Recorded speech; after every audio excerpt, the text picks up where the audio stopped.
So this is the first house we'll be looking at today.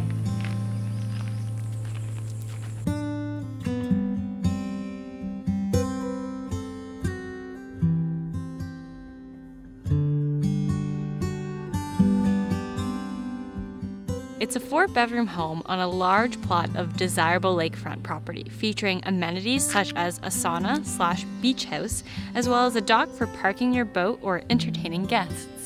I'm in love with it. So what's the asking price on this? 5. I don't suppose that's $5, eh? I think we might be in the wrong neighborhood for you. Yeah, you know what? Actually, I think it's the neighbors. They looked at me the wrong way. Of course. Shall we? Yeah, let's get out of here. So this is the next house we'll be looking at today.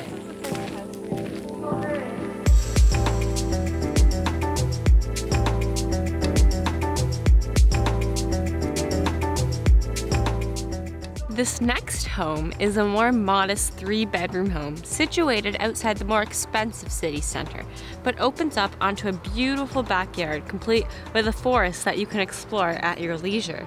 A great spot to raise a family. Honestly, outside the city center sounds just great to me. So how much is this one going for? 1.5. Okay, just stop for a minute. Can you stop downplaying the number by just saying 1.5 or 5? Just say 1.5 million, okay? Sorry, I'm really sorry. Look, I'm just stressing out. I'm trying to buy my first home, but everything just seems so ridiculously expensive. I think I know just what you're looking for.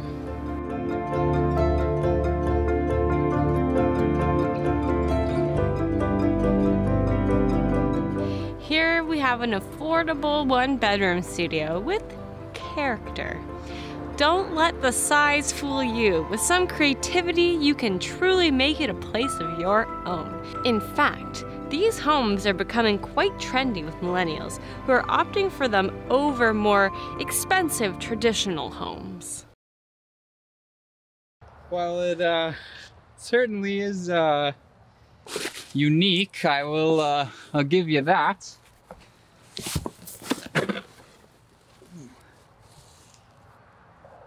And what was the price on this one?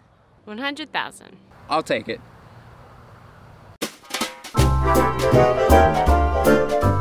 If you're a millennial who's watching this, then you may have related really hard to that opening skit. I mean, I'm 26 years old and I don't have a single close friend who currently owns their own home.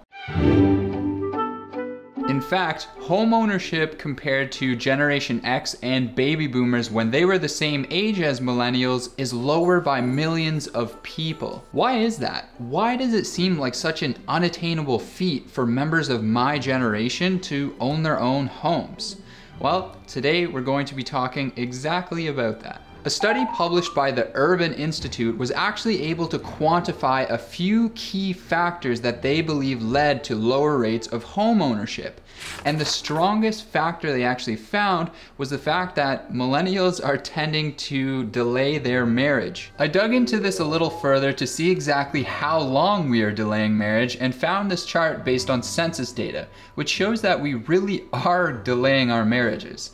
The median age for men is about 30 or 28 for women nowadays, compared to around 23 to 25 about 40 years ago. The study found that being married increased your odds of owning a home by 18%. That is a huge factor, and I mean psychologically it makes sense. If you're mentally ready to get married, then it probably means that you're also ready to put down roots and start locking in some other things in your life. The next really powerful factor they found was increased education debt. I also dug into this as well and found that in America, student debt accounts for about $1.5 trillion, which puts it at an all-time high, and even makes it the second most expensive consumer debt category after mortgages.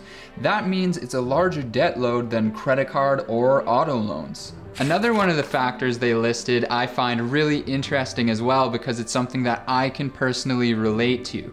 They found that a really high percentage of millennials tend to favor living in major metro areas. According to Pew Research, 88% of millennials live in metro areas.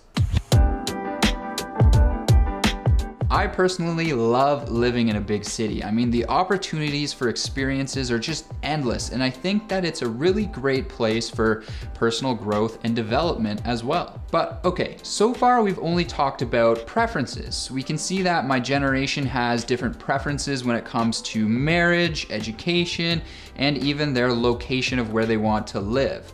But what about the actual cost of homes? That has to play a pretty big role too, right? It certainly does. One of the most important things we need to understand in order for us to get why housing is so expensive is interest rates. You'll see me talk a lot about interest rates on this channel because they affect so many different aspects of our economy. For housing in particular, here's how it works in a nutshell. When interest rates on a mortgage go up, the price of homes will come down because people can afford less home. A higher interest rate means a more expensive mortgage.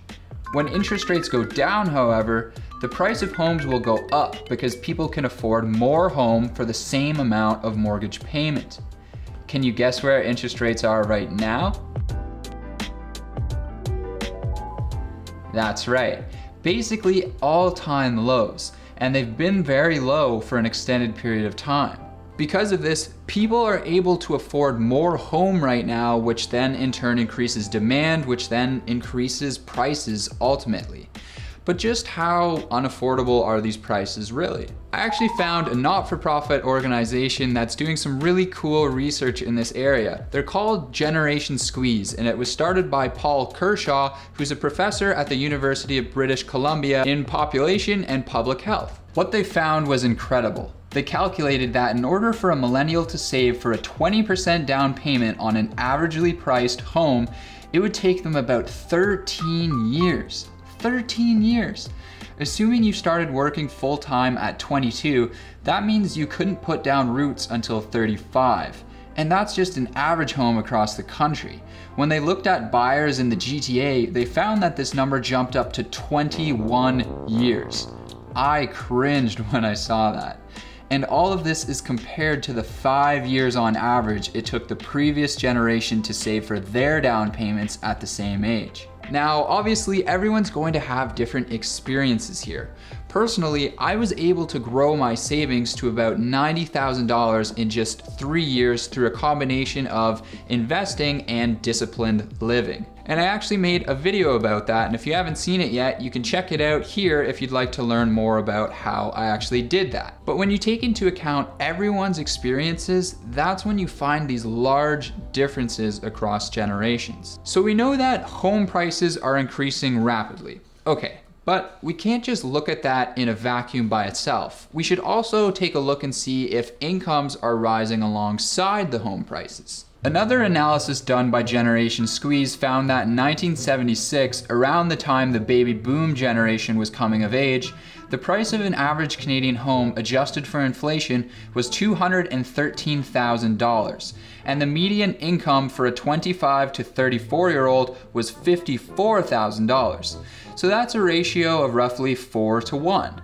But compare that to 2017, when the average home price was $510,000 and income for the same age group was $49,000, which pushes the ratio to 10 to 1. Okay, so that's a big problem. Once upon a time, homes were only about 4 times our annual income, but now they're about 10 times that income. That means homes are more than twice as expensive relative to our income as they were before.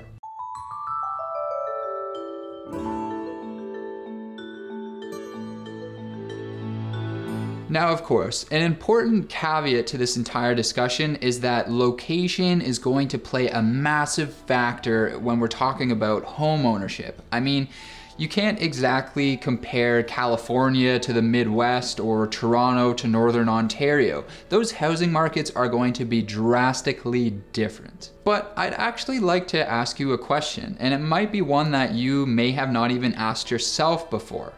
Are you sure that you want to own a home, at least right now? Oftentimes, people move through the stages of life unconsciously following the herd. They get a job, find a partner, get married, buy a home, and then have kids, and so on and so forth. Quite literally because that's just what people do. They see the people around them doing those things. Their parents did those things, so they think they too must do those things. Of course, there's nothing wrong with doing those things, but I'd at least like you to just ask yourself if that's truly what you want to do. And I'd like you to ask yourself that because I think that a lot of people see home ownership as a really good financial decision because you're building home equity with your mortgage payments, and they see something like renting as just throwing money away. But that's actually not entirely true. I personally build wealth at a rapid rate by renting. That's because I invest the money I save by renting instead of having to pay for a mortgage and all the other costs associated with owning a home. And this money that I invest will actually grow to be worth more than a home would probably. So home ownership is actually not always the right financial decision, and in a lot of cases, it actually isn't compared to renting. This is a topic that I'll definitely want to explore in a further video so that we can kind of figure out together whether it makes sense for you to rent a home or buy a home, financially speaking. But for today, I'd like to end this video by showing you a really interesting graph which has prompted some people to fear for a housing market crash. This graph compares the rate of inflation to the median price for a home in the United States. You can see that normally housing actually tends to trend with inflation, but sometimes it becomes uncoupled from inflation. We can clearly see that home prices rose dramatically before the Great Recession in 2008 and then fell sharply back towards the rate of inflation afterwards. If you look a little bit forward on the graph, you'll see that the same decoupling from inflation is occurring again. Now, I don't know about you, but I can think of an entire generation who would gladly welcome a housing crash to bring down some home prices so that they can finally get in the ring. What do you think about the housing market? I'd really like to hear your thoughts and experiences down in the comments below. I'm Steve Antonioni, and this has been Cash College on Millennials and Home Ownership. If you enjoyed today's video, please give it a like, subscribe if you're not already, and thank you so much for watching. I will see you again soon.